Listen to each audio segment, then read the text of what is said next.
Hi mushers, hopefully you're fresh off of part A, because while these skills in part B will stack up on top of some of the other ones we talked about in part A, it's still good to know about them as soon as possible in your mushing and bikejor journey. So let's jump in.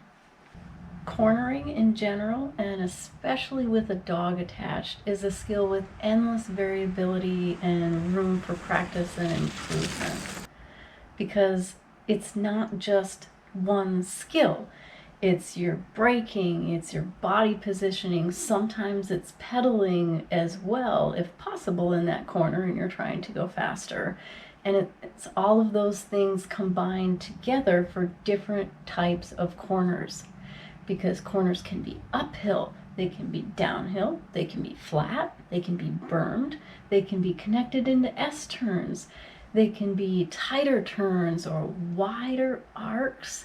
They can have obstacles in them like rocks or logs or roots and in different parts of the corner. They can have loose material like leaves or gravel. So you can see where cornering is a skill that it might not have as fast a payout for you to just jump right onto the trail and be like, yay, I made improvements. But over time, it's really going to save you a lot of time and stress and potential crashes if you spend some work on that. So as you might guess, in the scope of this video, I don't have any one super exciting tip to share with you that's going to make a sudden big improvement on cornering for you. But what I would say is that you'll continually, at every level of your progress, be surprised at just how dynamic your body position can be. Because just like there isn't one type of corner, there isn't one cornering position for your body to be in throughout each corner or even throughout the course of one single corner. And with time and practice, you really can get to the point where even dog powered, most of the time you aren't losing traction and control in the corners or losing time in corners. Then you can work on adding in a lot more dynamic pumping through corners, and that is especially fun to be able to power yourself out of a corner after your dog, rather than having a lot more of that I'm being swung through this corner type of feeling as your dog hits the straightaway and starts to accelerate again. If you're not an experienced trail rider, chances are that you are avoiding obstacles of any kind on at least the first trails that you're starting on. But as you progress, you'll come to find that even trails that are otherwise very tame can still have issues like deadfall from storms, where there'll be branches or even very small trees fallen across the trail. Or they'll have a bridge that won't have a very smooth transition or ramp from the ground up onto and off of the bridge. And your dogs won't even blink at those obstacles. So if we are needing to really severely slow down or even stop to walk over those things, it's to our benefit to learn how to at least somewhat smooth over going over small obstacles. Because just being stubborn and ramming into things and just hoping that our wheels or suspension will forgive us and let us roll over is really jarring for both us and the dog. And it doesn't let us keep our speed as consistent, which in turn keeps the resistance more consistent for our dogs so that they can pull and run nice and steadily. For the most basic methods of smoothing over obstacles, you can use just a slight unweighting of the front or both wheels, or you can also do a well-timed pedal push on your drivetrain, especially going uphill, to help you ease that front wheel over the obstacle. And then generally the back wheel will follow a little bit easier, especially if it's not a square-edged obstacle and it's rounded like a branch. Both of those things can also be practiced in a pretty small space with a pretty small amount of time, if you're pressed for time, just by laying out a stick or a broomstick and then trying to work your way up to things like a pool noodle or a 2x4 to give you practice with those obstacles before you're actually hooking up your dog. And in either case, whether it's you doing some pumping action and shifting of your body weight, or if you're pushing on the drivetrain for a little bit of pedal power, to start having this be useful on the trail, you don't have to like lift up a bunch of airspace between your tire and the ground.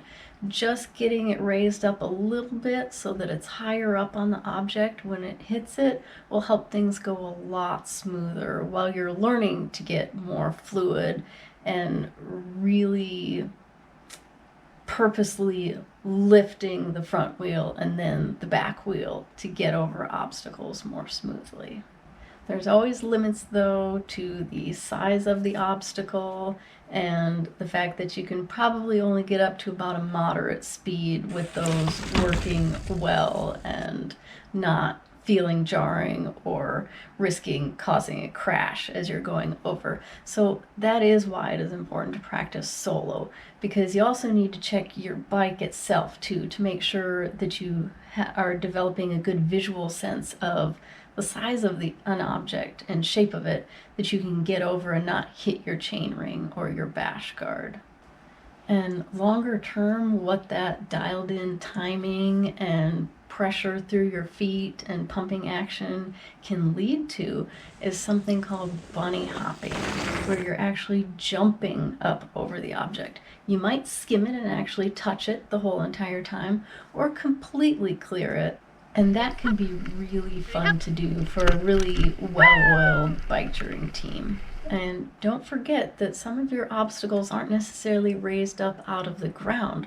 If there's a washout going straight across the trail and you don't want your front tire to get snagged in that pit, you can also use some of that weighting and unweighting and smaller hops to get over things like that. Or the other situation where the rut is running down along the trail in the same direction, but then it may veer off, or you just don't want to get stuck train tracked inside that rut. So if you can hop over it across, then you can get to a much better part of the trail. Just make sure that you're progressing safely in terms of obstacle size and shape before you're taking things and relying on them dog powered.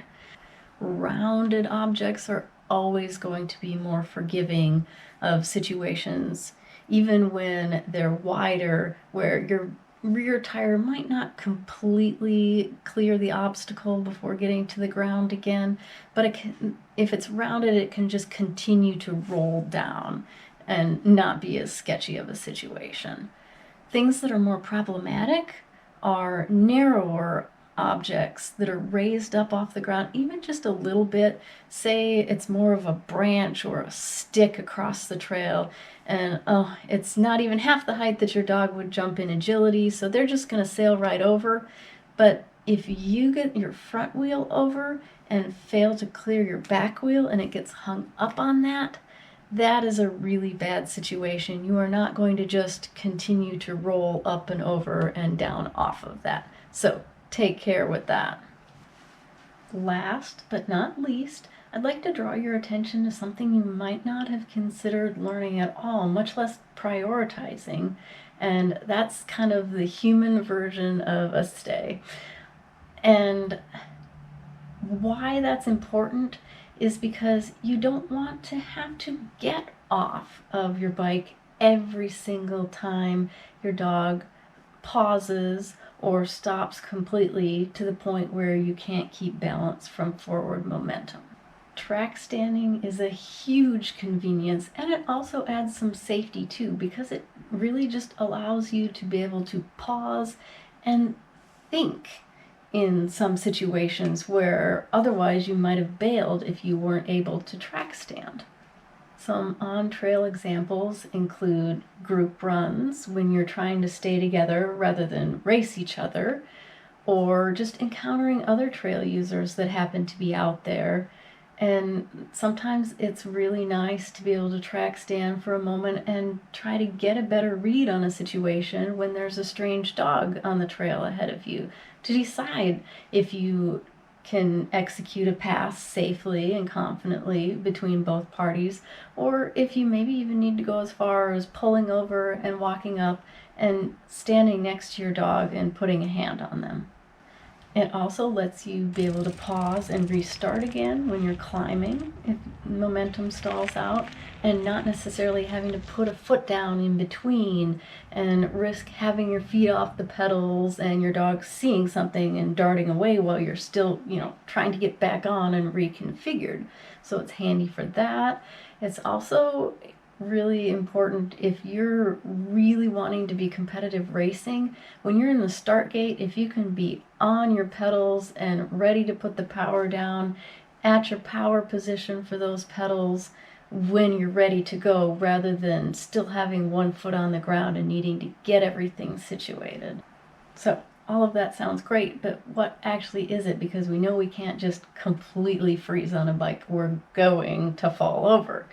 So it's actually a bunch of really small movements and a balance between your pedal pressure on the drivetrain and your brakes, or being uphill, or having even a small indentation or a raised spot on the trail that you're pressing against, so that you've got just small movements.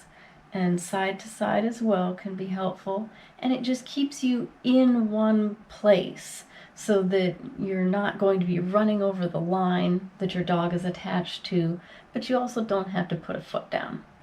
And like a lot of other skills that I mentioned in this video, you don't have to be absolute wizard level amazing at it to start enjoying it out on the trail. You don't have to be able to do it forever with one hand while blindfolded. You can still benefit from even small incremental improvements. So I hope you'll consider practicing that and some of the other skills I mentioned here. And like those other skills, be sure to check in the description of the video, because I've left some learning links that I used to learn initially and am still using to progress further. I have more videos in the pipeline, including one about developing a routine so that your bike, scooter, or light rig stays more run ready, so that it's ready to go the moment your dog and the weather are ready to go again. So subscribe and follow along.